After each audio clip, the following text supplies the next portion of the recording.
Your self-concept is getting projected out onto the canvas of reality, and you are seeing that reflected back to you. In this video, I'm going to share the 3 mistakes that keep you from upgrading your self-concept. If you've been putting a lot of energy into making changes and seeing nothing change, or if you see a little bit of change, but no matter what, everything goes back to where you start, this video is going to explain exactly why that's happening. Your self-concept, according to Neville Goddard, is what you're getting a reflection of. Understanding how you can make changes and where to make changes can dramatically change your experience in your life. I'm going to be sharing practical information with you, as well as giving my own personal stories of how I shifted this in my own life. So let's get started. This is the thing that happens first. You have this image of yourself in your mind, and that is how you're seeing the world. You're looking out through those filters and finding that version of you in your outside world, those experiences that you hold to be true. And the reason you have that image of yourself inside is because of all the experiences you went through, heavily based on your childhood. The introductions to relationships, your relationship with money, your romantic relationships, how people are treated or how they value you in the world. That's what's stored in this internal mechanism. So that's the first thing. And then you'll see or only find things that align with that, the equal energetic in your outside world.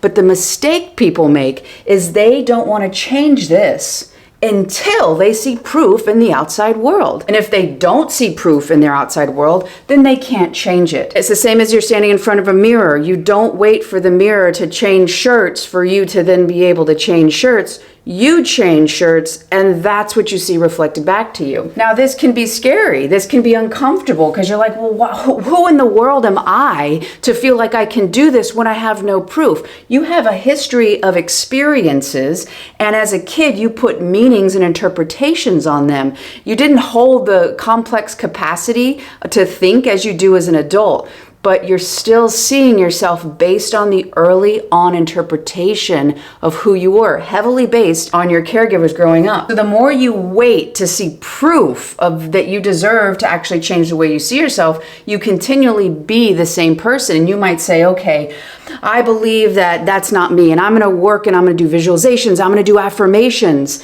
But you're doing affirmations to change this. You're not doing affirmations to actually change how you see yourself. Because if you change the way you actually see yourself, what you see reflected back to you doesn't matter.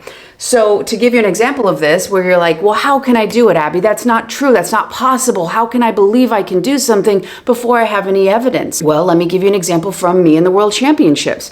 I showed up to the World Championships and I was feeling pretty good, and I had made the team, and that was a great deal. I was in Spain. I had USA gear, and this was feeling great. And then I walked into the athlete area. This is all the athletes all over the world that qualified for the World Championship. And I still felt pretty good. I was doing good. And then I went to warm up, and I'd never experienced jet lag, and then my legs felt like they were made out of sandbags, and the only other female who was in my event, who was roughly my size, because I was incredibly short and small for my event, the only person who was my size, when I went to do a leg exercise, she grabbed that bar that felt like a house weighing on top of me, and she started just lifting it like it was no big deal. And I felt so insignificant. I felt such an imposter syndrome wash over me. What have I done? I shouldn't be here. Oh my God, I'm gonna get embarrassed. I'm underqualified for this. And so this huge fear washed over me. I had never competed in a meet at all that size. There was gonna be thousands of people watching me. I was gonna be inside a velodrome. I didn't even know what a velodrome was before I got there. Now, there was proof that people were stronger, that people threw better, that I wasn't qualified in many ways if I looked at that vantage point. But what I knew is I had to bring it back to myself and focus on what I can control and what I had the ability to respond to, which is doing my best. And that required me to take that energy back to myself and fight for a vision of doing my best. So when we finally got to the day, when we finally got to the actual competition, even though I had no proof that I could compete in a world championship, I had no proof that I should even be there, but I refused to look at the outside and I focused on how I was seeing myself in that moment. What interpretations was I giving? What power was I allowing? What interpretation and meaning did I put that woman lifted more with her arms than I did my legs? I didn't let that affect me. That doesn't mean that she's going to throw the shot put further than me. So I stayed with myself. I focused on who I could be in my mind's eye. And I actually ended up throwing further than that woman. I ended up being 11th in the world that year. And that's to say that there was no proof that I should be competing there. But what I did is I focused on my inner world, and that then produced that experience in the outer world. First inside, then outside. Now, the second mistake that is blocking you from upgrading your self-concept is outsourcing your inner authority. And what does that mean? Well, first you got to understand that when you're growing up, you're in an environment where you're vulnerable. As a kid, you do not have the skills to take care of yourself. Your mind isn't even at a place where it can handle complex thinking. Now, this person who's your adult caretaker, they have their own traumas and their own shit in their life. And that could be experienced in a lot of different ways. They could be very stable and loving. However, their expectations could be very high, and then that could cause a distortion in how you see yourself. Or this person could be very outwardly aggressive or verbally abusive. This person could look a lot of different ways, and what we want to focus on is not blaming or judging that, but focusing on how your early on experience affected you, because it's really important what I'm going to share in just a little bit on why this all matters. So you're growing up and this person, they don't really give you the time and attention. Maybe they're working a lot to try to provide for you. Maybe they're around, but they're dealing with their own shit and they're trying to get validation from somebody else. So you might think, and again, this person knows best because your literal survival depends on them. And as a kid, we're all inherently self-centered because we're trying to survive. If we don't say, hey, what about me? And orient that way, we won't survive. So you think, oh, their behavior is a reflection of me. So if they're not connecting, I must not be worthy. And maybe they don't give you that attention. Maybe you could think, oh, I'm not important. Now, another thing that could be happening is you might think that you were really awesome, but this interaction with this person can cause you to think, I really think I'm awesome, but I don't think that other people value me. And maybe you have a very hot and cold energy here, but that gets you stuck in seeking validation because your sense of safety, you had to relate to getting your needs met through this person. They had the authority, okay? So now what happens, since that was basically the snapshot was taken with your child mind, it does not have the wisdom and the complex ability that your adult mind has now. But if you are not aware of this and starting to understand that the inside your self-concept right now could be who somebody else thought you should be, who they told you to be, or who you perceived you had to be so you wouldn't be outcast, so you could get some of your needs met. Now, this relating to what you could get in your needs through this person, you had to outsource your authority because you didn't have any. You didn't have the skills to keep yourself alive. So what's happening now on why you can't change your self-concept on your own is because you're waiting for permission, you're waiting for approval. For me personally, I would go and I would ask somebody, what do you think of this idea? Do you think that this is good? But I wasn't looking for feedback. I was literally looking for permission or approval. Yes, this is good. Okay, and then maybe I'd go and do it. But not understanding that I was actually looking for some sort of approval so I could move forward, which meant that I was constantly waiting for somebody else to get my need met, for me to be able to move forward in the world. And if I didn't get it, then I was imprisoned, still stuck in that self-concept. What I had to understand is that you've got to take back this authority. You've got to take it back, and you're the authority for your life because you truly do know what's best for you. It might not feel like it. There could be a lot of confusion, but going inside is the best way to clarify that. Being your own inner authority, not looking for permission or approval or validation. And this could look like, well, I'm not waiting for approval. I think what I have to say is awesome, but I don't have what I need unless that person or this person or that person. So you're still telling that old dynamic energetically that I can't have what I need unless something, and this could also be money, that if money came in, then I could move forward. So I'm stuck until, and again, it's the same energy.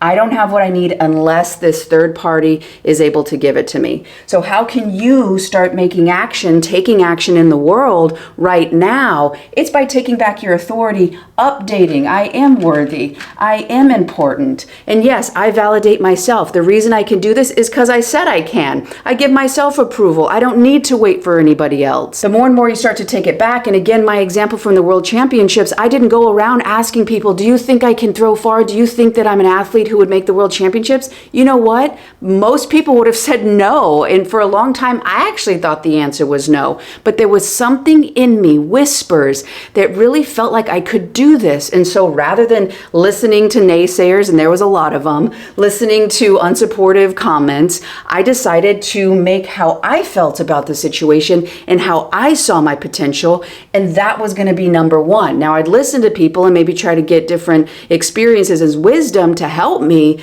but my opinion and my validation and approval was number one. I gave myself authority to be able to move in the world that way. Until you take it back, you'll always be basically like a cashier waiting for the manager to come in and poke in the code so you can change your self-concept. When you update it on your own, you're able to shift this according to how you see your worth. Now, the third mistake that is keeping you from upgrading your self-concept is not being clear on what self-concept you actually need to step into. And what does that look like? Well, right now, you could be experiencing lack, there's no love, or maybe rejection, you're constantly overlooked, or maybe there's just no money, resources. And your self-concept, deep in your psyche and your unconscious, you have a belief or an assumption that you're not worthy, you inherently have no worth, that no matter what, everyone's going to reject you, that you have no value, and you're not enough. And again, you could be thinking of that version of you that experiences love, that experiences ease and money, and you're seen, and you keep doing affirmations over and over that you have abundance, you have money, everyone loves you, and that your life is nice and comfortable and peaceful.